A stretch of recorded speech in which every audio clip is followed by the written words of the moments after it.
Before I was a big fan of video game trailers, I was a big fan of movie trailers, and there's a lot the two art forms can learn from each other. Games have an advantage because they can keep setting up new moments from different camera angles across an experience that typically lasts a lot longer than 2 or 3 hours. But movies have stronger narratives, and a gripping story is usually the backbone of a memorable trailer. No matter what area your project falls in, here's a lesson that should help inspire you to create something that stands out. Transcend your medium.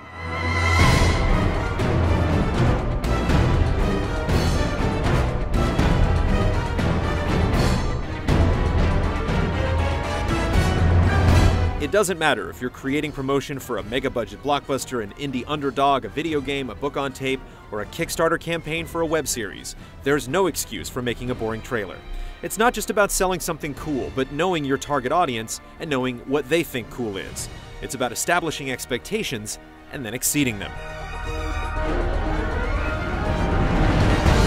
It should come as no surprise that the movie trailer for The Amazing Spider-Man is a more elaborately produced piece of media than the trailer for the video game.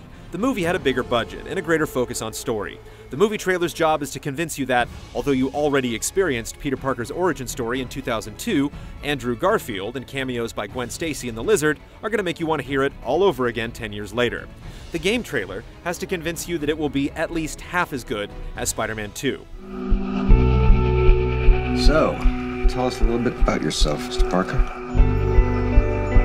Not much to tell, really. The movie trailer premiered on July 20th, 2011. The game trailer didn't surface until 5 months later, 3 days after the game was announced on December 7th. The game was developed by Beanox, who had spent plenty of time with Spidey after creating Shattered Dimensions in 2010 and Edge of Time in 2011. The game was billed as an epilogue to the film, so both the game and the movie had their own unique storylines. To judge how Sony Pictures and Activision approached both debut trailers for Amazing Spider-Man, we have to consider what assets were available to the editors at the time.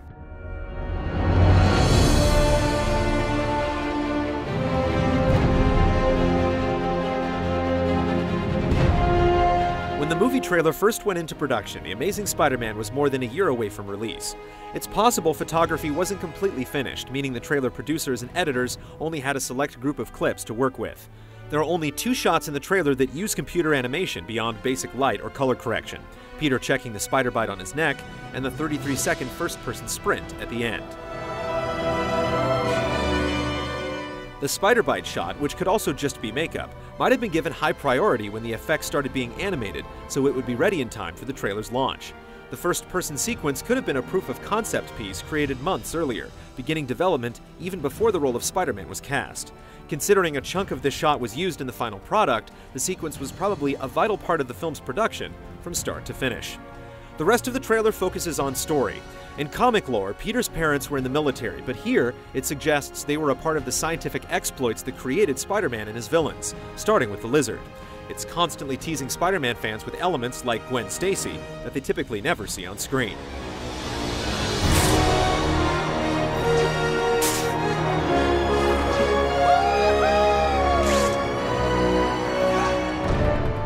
The Amazing Spider-Man game trailer does the opposite, despite creatively framing itself like a news broadcast from the streets of New York. After briefly covering an Oscorp press conference where a robot security force is announced and then immediately deployed, the coverage jumps to an hour later when the same robots are now terrorizing the city. An hour after that, Spider-Man finally shows up and destroys a 6-legged drill robot by pulling it to pieces.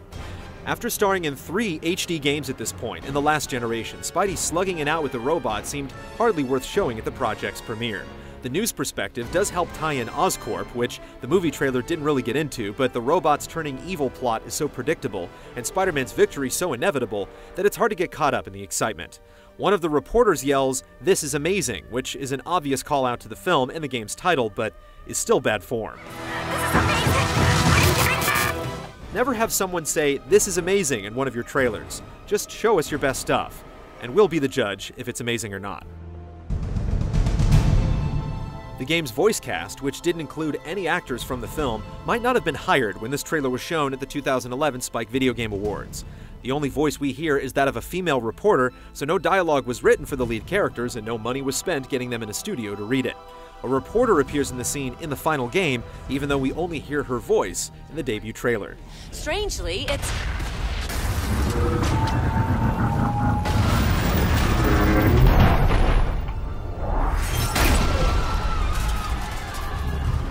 Playing the final game, you can quickly see how truly insignificant this whole fight actually was. It plays out in the game's first hour and functions as the first minor threat you face after finishing the tutorial. You rip out the bot's eye lasers with one button and dodge its beams with another, but the fight oddly does not end like it does in the trailer. Instead of removing some pieces of the robot to web swing into other pieces, Spider-Man has to web all of its leg joints shut and then pry the robot's mouth open to ingest missiles fired in self-defense.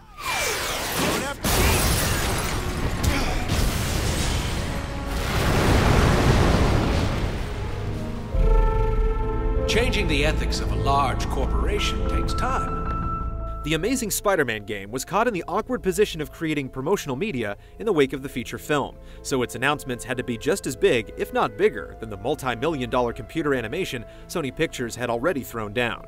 This is why so few movie-licensed video games exist right now, certainly less than there were 10 or 20 years ago.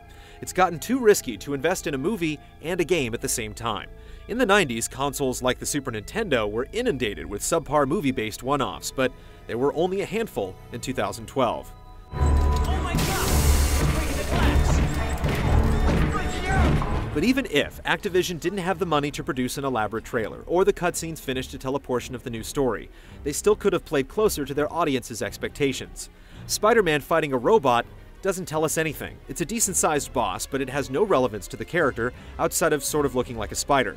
There's no mention here that the game will be continuing the story from the movie, and Oscorp's involvement in the new Amazing Spider-Man mythos was going to be spoiled by the movie's campaign.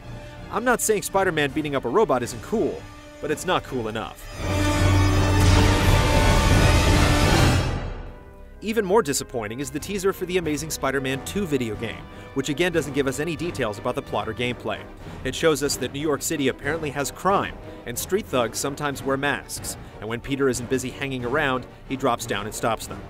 Some have argued that the trailer for Amazing Spider-Man 2, the movie, goes a bit overboard with its reveals, showing Norman and Harry Osborn, the Green Goblin, Rhino, and Electro for the first time.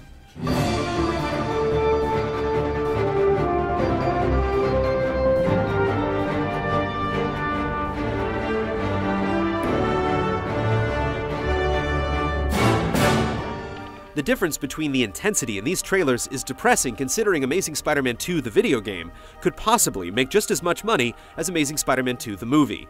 And we're just talking about advertising here, not the products themselves, which will arrive in May of 2014.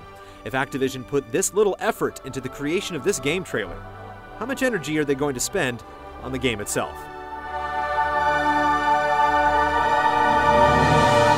It's almost like movie studios and the companies that they hire to make their video games automatically assume that everyone's going to be really excited for each of their announcements. When's the last time you got really excited for the announcement of a movie-licensed video game? I thought so. Normally I want you guys to check out 4 trailers that you should try to emulate, but the following 4 are pretty dull despite being some of the better movie-to-game trailers of the last 5 years or so. Check out the Skyfall trailer for 007 Legends, the debut of James Cameron's Avatar, the Winter trailer for the Game of Thrones RPG, and the CG debut of X-Men Origins Wolverine. As always, I'm on Twitter at GameTrailersVO. Happy New Year. See you next time.